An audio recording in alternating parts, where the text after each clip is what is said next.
Yeah, you're not wrong. Sonic Mania is a good game. I don't want that good game anymore. I thought I did. I was wrong. Yeah. There were people who did want that game, and I don't actually feel that I'm with you.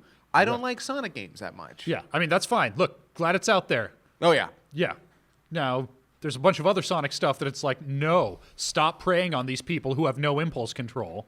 You're doing a bad. Aw, don't But make... Ben, that's what we're here for. It's true. We're here to prey on people with poor impulse control. We're here to be people with poor impulse control. I'm here to control my impulse. Ben, what's your name? I'm Ben. I don't think we did that in the last video. No, we're real bad about, hi, that's the name of the show's right there. We don't have to say that. Name of us is out in space somewhere. Scott will put that in. Yeah, it's usually down here. Yep. I want mine right here. Like Do you know how difficult it is with right yours? there. I know. I'm I gonna- want it vertically. Hold on. Give myself a little more cord to work with. I want to just stand up and have it coming out like a big dick. Oh, Can we yeah, do that? Yeah, have it coming. Yeah, Yeah, right there, hanging out. Get Hold it one. right Okay, you're good. Okay, all You're right. good. Okay, awesome. Did you get it? Good. good. Preferably just pointed right at your lips.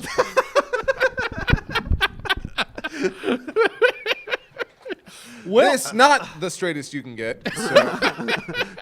No, last video was the straightest I can get. Now it's time to get crazy. Yeah. And when I say last video, probably hasn't come out yet by the time you're watching this, Oh, yeah. because that's how we do here in Anime FMK, where we watch anime and then judge them and you for liking them. Yes. Yep, we decide whether or not we want to stick a dick in it or a knife in it. It's true. Could I stick a knife in and then my dick in the knife hole? Did you watch Human Centipede 3? That's a really funny scene with that. Yeah, Tyler knows. Oh, starting it off real good today. Was that the one with the prison? Yeah. Oh, man. It's really funny. Ancient Magus Bride. It is. Legit. Guys, let's talk about the touching story of Bone Daddy and his bone dick. Here in episode 17 of Ancient Magus Bride, Chisei meets Stella, a young girl searching for her missing brother. Turns out Ash and I kidnapped him. He gives him back after some cajoling. The end. Boy, this show was back so strong last week, and this week I feel like it was back to the Back same... on its bullshit. Yeah, I don't know. It feels bad to like rag too hard on this show because the worst this show does is still better than a lot of the shit on this list. Yeah. That said, I was hoping for a return to some of the best this show does, and like, I don't know. This episode was a fine story taken on its own merits, but it didn't feel like it pushed the characters forward in a way that I wanted to see. I was kind of middling on it. How'd you feel, Kieran? I guess I felt the opposite. I really liked this episode. I liked seeing Elias in her shadow and then like taking control of her. And this seems to be setting up. Like now I feel like we're getting to the rising action for what's going to be the bigger conflict. Is Elias was like taking over her for a bit and had like this really weird like, okay, kid, we're going to help you only if you pay us, doing all like this weird shit that she would never do. And later on, like he appears like her, and I feel like we're going to see more about that. I don't know. I really liked this. Yeah, I know. I was kind of torn on the episode because I did not feel like there was a whole lot of actual character progression here, and that's one of the things that I like about this series is that everything I feel like progresses the characters. I can see what you're talking about with him taking over her body, but there didn't seem to be a lot of conflict there, and if there was, the series was kind of bad at showing that. But beyond that, I actually liked the conflict that was there. I love this idea of once a bond is broken by two people, that... You know, with the Ash and I being his dick self, like, nope, he's mine now. I'm going to take that bond that you had, and you threw it away. And the only thing I don't like is that Ash and I is coming off as this really, like, terrifying figure, and he's stronger than Elias is. Seems that way. Yeah, Elias even says, like, goddamn old gods or old creatures, like, Yeah. they're so much stronger. And it's really curious. I'm not sure where the series is going with him, and that's kind of cool in its own way. I like the fact that you're unsure, but Scott, hold up a card. yeah, See, we just got done with a movie review, so we're in long form mode. We need to switch gears. Yeah. Boom, boom, boom. like I like this episode. It's still got some problems, but I don't know. It was not as good as last week's. Last week's was like one of my favorite of this season, but yeah. Kieran, hold up a card for us. It's still good. Yeah. I think even at its worst, this show is leagues better than the most mundane drivel. This is doing something unique, even if the story didn't do a lot for the two characters. I think it has some inklings there, but the story on its own, I really enjoyed. And the one moment where she tries to say his name and doesn't hear it, and there's like this weird record scratch. I don't know. I love that so much. It was so cool. Also, they brought the pelt back in a good way. Yeah, I like that a lot. I thought this episode was only okay, but Stella rides Ruth like a horsey, so I'm going to eggplant it. Anything that has anybody riding Ruth like a horsey, I'm on board for. I think that's dope. You know what else I think is dope? A place further than the universe. I don't know if I can do this right now. I just finished that review. In episode 5, the girls prepare to leave on the first leg of their trip from Japan to Australia on the way to Antarctica. Main character Mari's best friend Megumi, formerly Glasses Girl, for those who've been following my dumb nicknames, is low-key super non-supportive, but Mari is oblivious until, on the morning of her departure, Megumi finally confesses that she has been sabotaging her all along. And yeah, you're not wrong for comparing this to the movie review we're talking about, by the way, is a silent voice. Stay tuned for whenever we get the editing done on that. But yeah, I thought this was a super truthful story of two friends who kind of fell apart, and the way that can happen, like, whoa, this kind of like, I've said all along, this show is kind of light and fluffy, but you can tell that it has some heavy stuff in the undercurrent. This was that coming up on top in a big way, and I loved it. Yeah, so I could tell that Megumi was feeling a bit like on the outside on this, feeling kind of left out, but I had no idea it was to this extent, and it makes sense. It worked entirely, all of it, and the surprise when you realize that she's super bitter, and you can tell immediately. Like, the show in this episode does not try to hide it until the end. No, it's a slow but violent burn. Yep. And the moment it hits, that hurt. It hurts. The scene where she initially goes up to her and just laying it all flat, like, no, I've been the one who's talking about you behind your back. I've been the one doing all this crap because you always come to me and asking for permission. Now you're just going off to Antarctica and I don't know where I belong. And I like how she says, like, it's not about you. It's that's how I found my validation, was for telling you what to do. I need to figure out what I'm about. And I like that she didn't try to make up after that she was like, I'm gonna take my first step into a world without you. And that was the whole theme of this episode, because everyone's going on a journey that they have no idea what's gonna happen, and seeing her get that in her own way, I felt it was actually really satisfying, if a little sad. Yeah. Her way of doing it is burn it all down. I can't deal with this if you're gonna just leave. Yeah. Well, she can burn it all down. I'm gonna build it all up because I'm loving this show super hard. Yeah. Breakup rejected. Yeah. I think the comparisons to K-On! Are a disservice to this. I see a lot of people comparing this to K-On! This has actually something more real than just, haha, let's goof off going on with it. And this episode proved it for me. It's got a lot of heart to it. I love it. 100%. Well, let's see if we've got any hearts possibly ripped out of our chest in Junji Ito Collection. In episode 5, in part 1, Short Boy lives in a haunted house that contains entrances to other worlds, including one where his alternate universe counterpart is experimenting to try to make himself taller? And then in part 2, hey, remember Candlejack from episode 1? I do, although I didn't remember that was my dumb nickname for him. I had to look it up. In this one, he's replacing teachers and classmates with crazy, wacky Muppet doppelgangers. Kieran, you're the most boosterish about this show. How'd you feel about this one? All right, sure. Tear it all down after me. So I loved the first story. I really did. I like this is where I think the anime is actually doing something to it. The color did a lot of for me. The animation, though, in some areas is still really, really, really bad. And I try not to let it pull me out of it, but that first episode, the first part of it was stellar. It reminds me of some of the best horror shorts I've seen. Just a lot of fun. It was a lot of fun. Second part, not great. I think it's Koichi, I think is his name. Whatever his Yeah, name is. I think yeah, so. I think it's that. I just don't dig the stories he's in. I don't know if it's a cultural divide or something where I just don't find it funny, but I don't know. See, I would find this a lot funnier if he weren't the first thing that we got. I know. He set the tone for this, and I said back then that was a mistake. Yeah. Because if we'd gotten a bunch of crazy, kind of scary, or at least creepy or unnerving bullshit before we got in him, he would have been a welcome, like, oh, well, look at this. This is hilarious. Because we're led to expect one thing, and then we get another. With this character, what you get is exactly this. There's no context. There's no environment where this thrives.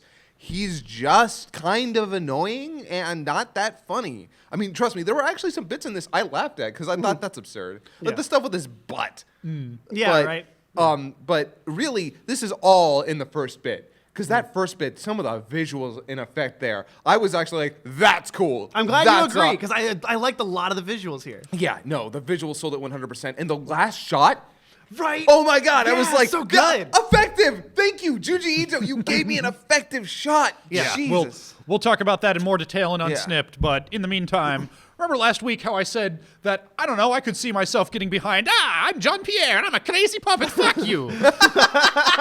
That's what part 2 of this actually was. I don't really like the Candlejack character, he's whatever, but the puppet designs and it was so dumb, it was fun, so Yeah. I'm on board, sure. Okay, so I had some nice things to say, but I'm still giving this a knife because I just still can't recommend the show. But I will say I still had enjoyment here. I still saw things I liked, but yeah, this show is not for me, and I won't pretend it is.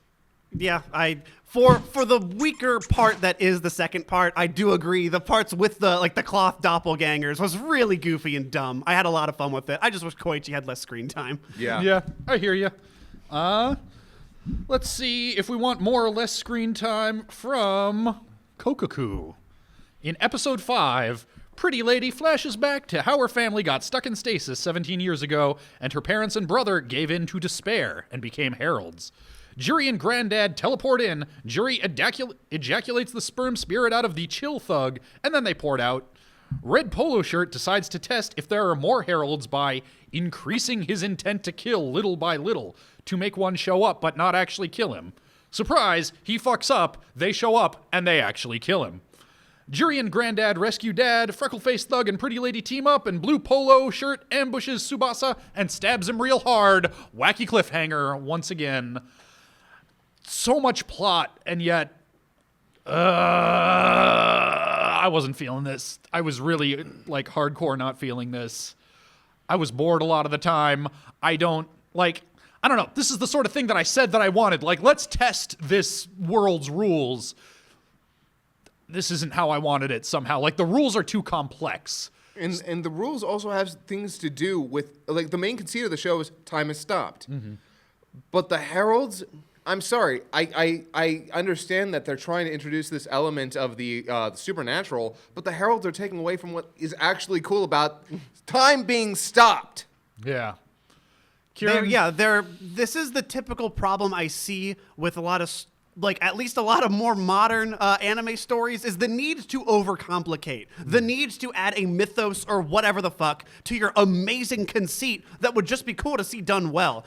That said, I felt this was actually the episode I was the most engaged with the whole time. The flashback, I wish the whole episode was the flashback because I loved seeing a different time period. Hey, it's night now. Now we're in another stopped time, and that's all I want is just another setting because at least they were doing something cool with it in that flashback. I was really engaged seeing that and seeing the heralds show up as her departed family was okay, I guess, but I don't know. That flashback did a lot for me. Well, Yeah. How engaged were you from a fuck to a kill? How you feeling? Oh my god. Okay.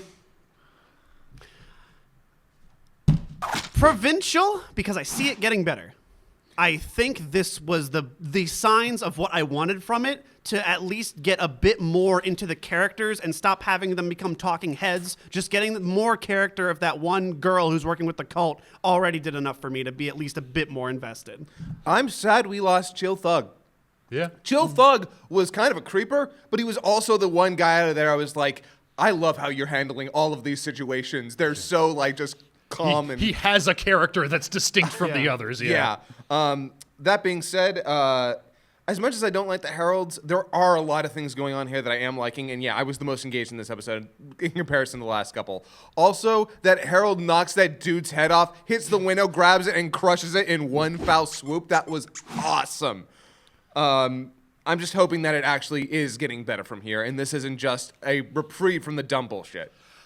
I sort of agree with you that this was like a slight increase from previous episodes. Like, it does feel like they're doing a little better. So if I feel extra down on this episode, it's less because of this episode itself and more just fatigue. Because this is a little better, but if this is as good as it gets, I'm not feeling the same optimism you guys are. Yeah, I get that. And that is respectable. I have hope that it can do something cooler, but I don't know. We'll see.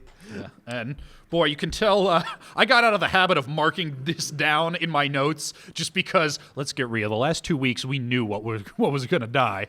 This week, I don't know. So I gotta make sure that I'm Yeah. By the way, to quickly address something, some people talked about the metagaming, and I just realized, and someone pointed this out in the comments.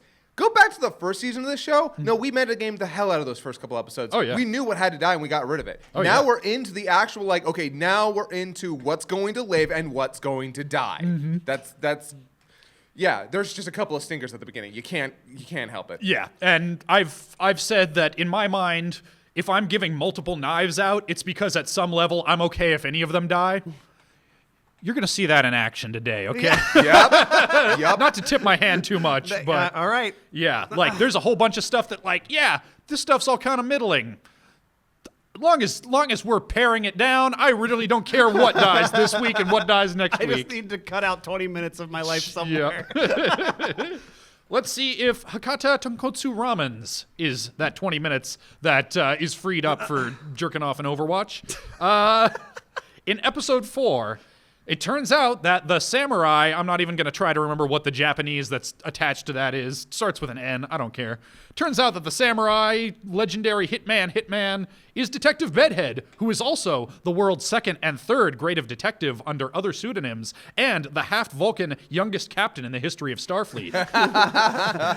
He murderfies the Kingpin and all his goons, and then he and the Revengers and Hitman Girl track down the mayor's son and beat the shit out of him and force him to confess on live streaming Jokervision something.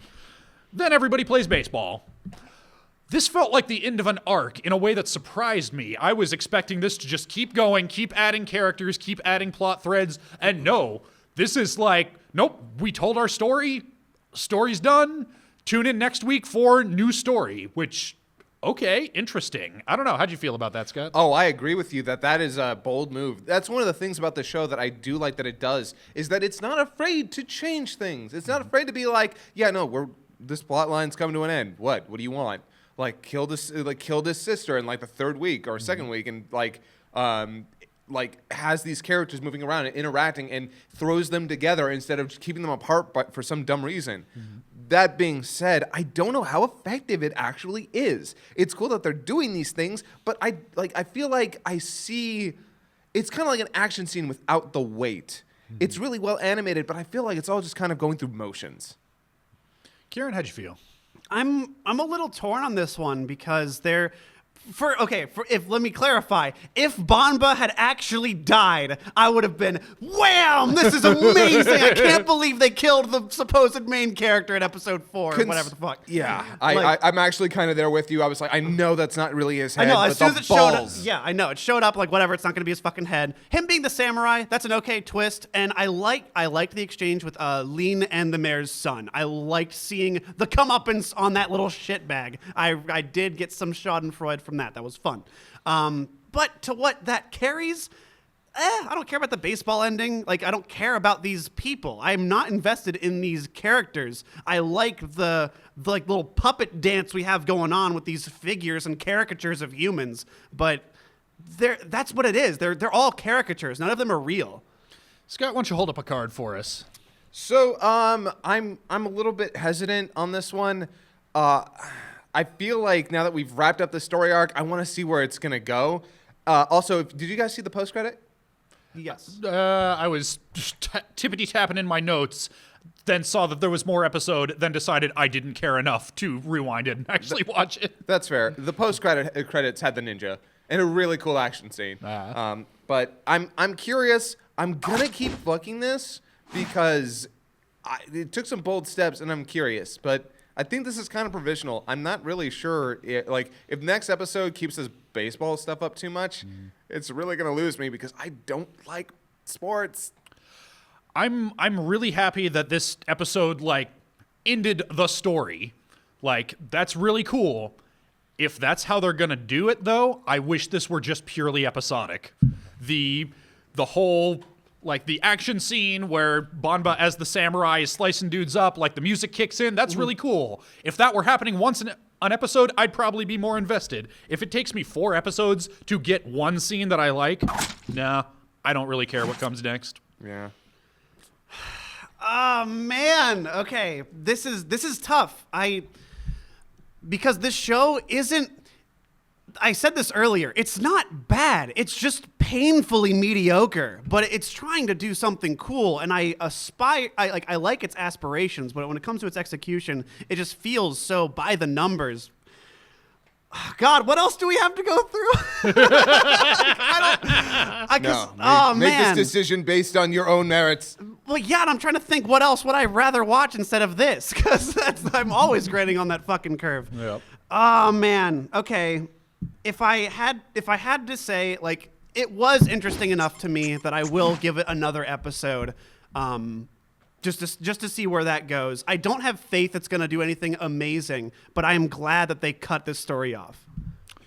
All right, well, that's nothing on the chopping block quite yet, and I don't know. I'm handing out a lot of knives. There is not one thing on this list that I'm like, you motherfuckers, that needed to die, and you fucked it up. Sorry. Yeah, that's what I'm saying. Yeah, sure, maybe next arc will be good, but boy. Let's talk about Tiny Life in the Woods. Let's talk about them Hakumeis and Mikochis. That needs the knife. Yeah, obviously. But for the sake of argument, in episode 4, in part 1 of episode 4, Konju, that's the songstress from episode 2, shows up with a housewarming gift for the girl's rebuilt house and shows Mikochi how to make the dopest soap. In part 2, Hakumei and Mikochi go out foraging for dope soap ingredients and are threatened by owls. Owl singular. I don't know. No, I think it wasn't an Orochi or something. They called it something. It's an owl. Whatever. But so yeah, I don't know. Kieran, start us off. How you feeling? This show continues to be exactly what it needs to be. It is just a enjoyable rumination that loves lavishing in the minutia of doing stuff and the act of doing things and how fun it is to do something like making soap and going out camping and surviving an attack by a giant owl and making a fire. It really just cares a lot about the environment and just living in the woods as a tiny little person. I really like it. Okay, so nobody in this room has seen it, but so I've seen Made in Abyss, and I've talked about it on the show. This scene with the owl brought me right back to that, and that was scary as hell. By the way, when she falls and hurts herself, and that owl's there, I was just like, oh God, okay, I'm getting flashbacks here, and I wasn't expecting that scene. That was actually kind of tense. I'm like, oh my God, is she okay? And she's bruised and her leg is damaged. And I'm like, oh my God, no, not Mikochi. But yeah, I'm sorry. I love, as you said, that this show just wants to show you how to make soap, how to make stew. and it wouldn't be as effective if the characters, if the things they weren't teaching you weren't as interesting as the quirks of these characters. They've got these, we brought back the songstress. I didn't like her. I thought, okay, you're just annoying. Here, she's wholly effective because she has talents, but she's kind of full of herself and she lacks basic skills. And she doesn't come off as overly obnoxious. She's just that right level of nah, bitch, let me show you how to make some soap. Yeah, exactly. It doesn't smell like ass. I loved this episode. This might be one of my favorites after the last one. I think the last one was definitely my favorite because that had some character stuff, that had some low-key conflict, but very much internal conflict, but some conflict and stakes. This one's kind of right in the middle in my estimation, but it's still charming as hell. Planting that eggplant. Oh yeah, gonna keep planting that eggplant. It's really good. Yup. Trifecta. Boop. Boop. Boop. Boop. Killing Bites. It's that time where we talk about who's got the sharpest fangs. Oh, is that what? That is what Killing Bites is. Let's see what episode 4 of Killing Bites is. At a fancy dinner party on a cruise ship, the rules of the Tenkaichi Murder Kai are explained. The combatants are dropped off on an uninhabited island that has been broken up into quadrants like a board game. They can only move as ordered by their handlers. Perfectly ordinary college student uses his special power of being the ultimate yes man to order Hitomi Badger to do whatever she wants to do anyway. Hitomi Badger maneuvers herself into an early confrontation with Bear, who she defeats handily. Meanwhile, Fat Wolverippo finds himself in a 3-on-1 confrontation to take down Tiger. I was crying, laughing twice in this episode. Once when he was like, I had to do it, my ultimate superpower, not thinking, doing nothing. Operation Unthink. That the destroyed delivery- me. Yeah, the delivery and the way he's shot, he looks so it's like a One Punch Man thing, like with his face drawn. And the second, with the reveal of Fat Wolverine Hippo, I was dying. His face is like, his head is like the size of his body, and just when he's talking, it's so funny, and everyone keeps coming out of the woodwork, and they're like, oh my God, of course, I can't believe it, he's so good. It knows what it is and loves it. Man, I talked with I've been doing some pre-gaming with a friend to go over things, and we were talking last night, and I was just I love that Operation Unthink joke. It is so effective because the last thing I wanted Yuya to become was this savant. I did not need that. I did not want that. It would have been so cliche. And I think the show was actively leading you to believe that he was like, actually, I play strategy games all the time. I know exactly what I'm doing. No. No. And I will say this. Okay, I don't know what he is. Reptile dude needs to... I'm hoping they're not going to go too far with him. And also, Rabbit Girl is the worst. I'm sorry. She continues to be the least favorite part of the show. I wish she wasn't a character. Otherwise, yeah, another episode of Killing Bites. Fucking bear dude brought down. I love the fact that he's like, wait a second, but when you blocked my attack from that? Are you kidding me? And nope. Do not fuck with this honey badger. She will have your number. Yep. This show knows, like you say, knows exactly what it is and winks at the audience the exact right amount. Exactly. Any more than this and it would get obnoxious. Any less than this and it might get boring. I look forward to it every week. This is so dumb and I love it. Yep, this continues to basically be that show where I can turn off my brain and sometimes, again, it even surprises me by being intelligently funny with that whole build-up for Yuya. Yep.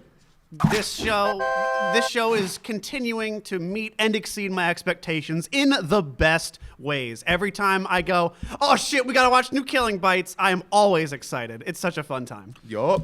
That's another trifecta on the books.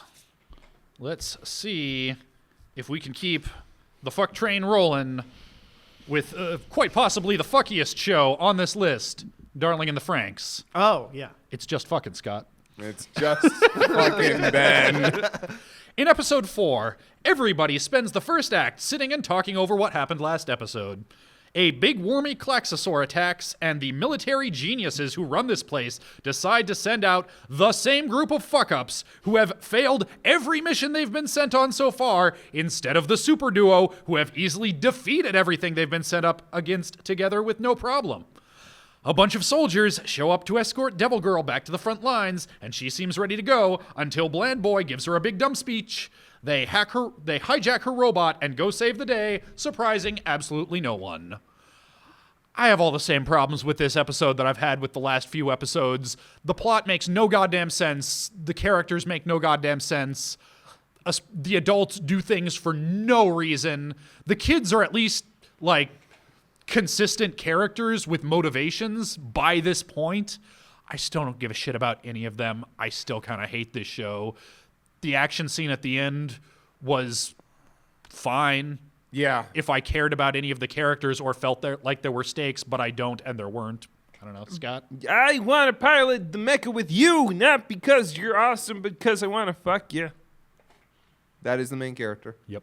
I'm sorry. I've talked a lot about the metaphor of this, and I agree with you that if the metaphor is there, it still has to tell an effective story. And right now, I was so bored with this episode, like actually bored with this, because it did nothing new this week.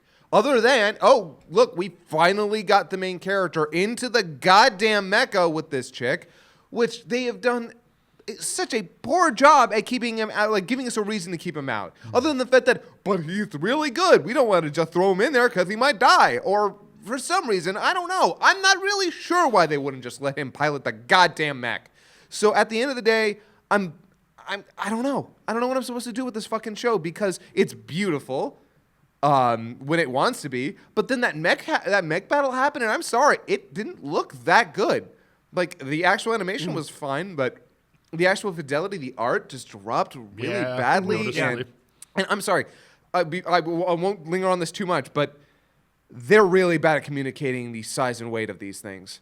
Like Evangelion did it perfectly to a T. It knew how to tell you how big these things were, how powerful these things were. No, these just move like human beings. And I'm not digging on that. I don't like it. And I'm sorry, the mech battle's not doing anything for me. The story's not doing anything for me. I'm just gonna put up this. I gave it a chance. I did. I really honestly did. Kieran? I'm in that same boat in that every episode follows the same structure. Hero does nothing. People talk.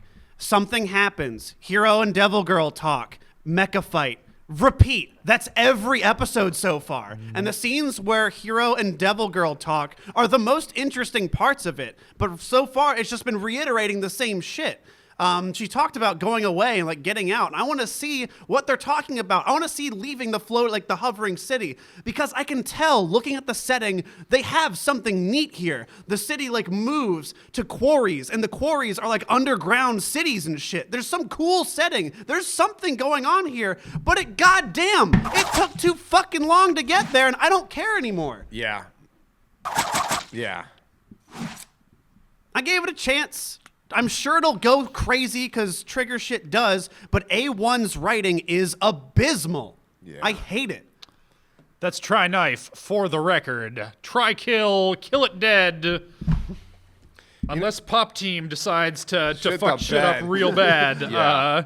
I think we know what's dying this week, which is a surprise to me.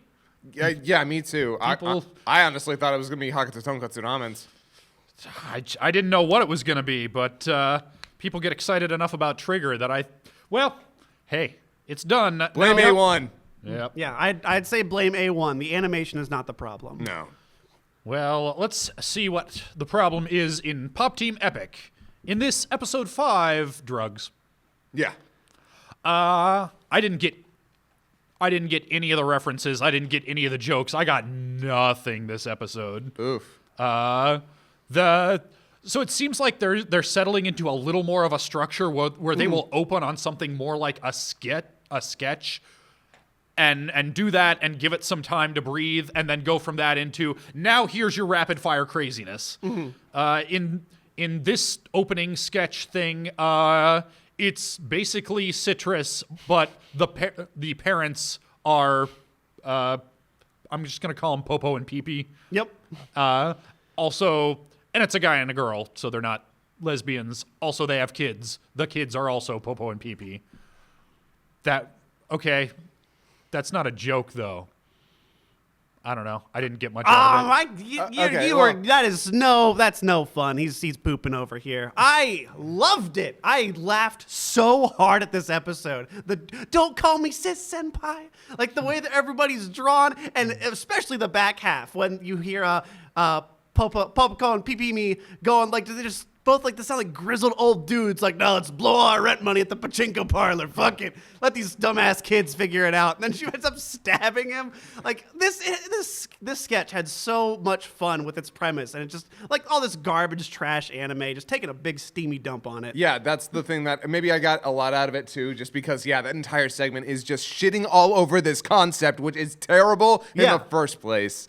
And so I wish it had gone a little bit further with it. Honestly, me too. This is one of the sketches that I think could have been fine going a bit longer. Yeah, and one of the other segments that really caught me was the hiccuping skit. I'm sorry. I love that one too. I laughed actually like out loud at that one. I love that one too. Yeah. Now, this episode got so many laughs out of me. It must have been something in the water. Yeah, this was definitely the funniest episode for me since like the first couple. Yeah, so totally. that's why I was like, yeah, I'm all about this one. I guess. See, and that's the interesting thing. I think it's gonna have varying degrees of how effective it is on any one of us at any time. So Yeah. Yeah, well, I'll tell you how effective this was to me this time. Like, it's not like, oh, this is garbage, kill it dead, because let's get real, it's not getting killed this week. But that said, like, I've seen what this show is, I've seen what it can do, I'm glad it's out there. If I were watching this purely for my own pleasure, I would have stopped by now. Like, when a really good sketch comes out that, like, makes the rounds on social media, I'll watch that. I don't need to sit down and watch the whole episode every week to get what I'm going to get out of it. So, not a harsh knife, but a knife. The male segment of this was the better segment. I liked both because the actresses were so good in this one, but the guys, like that was Joseph Joestar and I can't remember who the other guy was, and they were just having the most fun. Watch if you're gonna if you guys haven't seen Pop Team Epic this week, watch the second half over the first. It's got better jokes and gosh dang, like the Mickey scene with the Mickey impression. I lost it. Slayed me. This episode just had some of my favorite shit. It had an Undertale joke. It had Mickey Mouse saying cuss words, and it was just shitting on popular anime. That's all I really need. I loved it. I thought this front to back, these 11 minutes were top tier pop team. All right. Well, you know what's top tier? The fact that I don't have to sit through another Darling in the Franxx. That's top tier. That is top tier. Yeah, you know what? It's weird because if I had to like hold up a couple of different shows like Kokkoku, Hakata Tonkotsu Ramens, and Darling in the Franxx, like I know that by and large Darling in the Franxx is probably definitely the more popular show out of these three, and the ones that people are probably more interested in, and they're probably going to be really pissed that Darling in the Franxx died in comparison to these other shows, which are more middle of the road. But Darling in the Franxx is just failing on a fundamental level of being actually like. It just keeps repeating itself. That's one of the biggest problems. Yeah. So. Yep.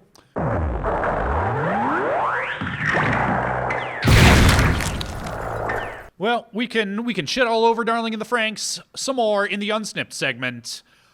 We will see you there. We will see you next week when we have one fewer show to talk about. Ha ha! See you next time.